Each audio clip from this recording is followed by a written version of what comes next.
જૂનાગઢ જિલ્લાના કેશોદ પોલીસ સ્ટેશનમાં ભોગ બનનારે ફરિયાદ આપેલ હતી, જેમાં આઈપીસી કલમ 354A, 376, 506B તથા 120B તેમજ એટ્રોસિટી કલમ 31RS તથા 325 મુજબનો ગુનો રજીસ્ટર થયેલો હતો, જેમાં ભોગ બનનારને ભુવાજી મારફતે રૂપિયા મળશે તેવી લાલચ આપેલી હતી અને આખરે તેની પર પૈસા મળવાની લાલચ આપીને તેની પર બળાત્કાર કરેલો હતો અને તે ભોગ બનનારને પૈસા મળેલ ન હતા અને ભોગ બનનારે વિગતવારની ફરિયાદ આપેલ હતી.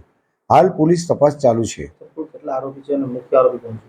તેમાં કુલ 5 આરોપી છે અને તેમાં એક આરોપી મુખ્ય છે, જેનું નામ છે સાગર ભુવાજી છે. આ ઘટના કઈ રીતે બની, ક્યાં ક્યાં બનવાની છે? કેશોદ જિલ્લામાં કેશોદ પોલીસ સ્ટેશન વિસ્તારમાં આવેલ ગામોને અલગ અલગ જગ્યાએ લઈ જઈ, અવાવરૂ જગ્યાએ લઈ જઈ અને ખેતરોના અંદરમાં જે આવેલી ઓરડી છે તેમાં લઈ જઈ અને તેની પર બળાત્કાર કરવામાં આવેલો.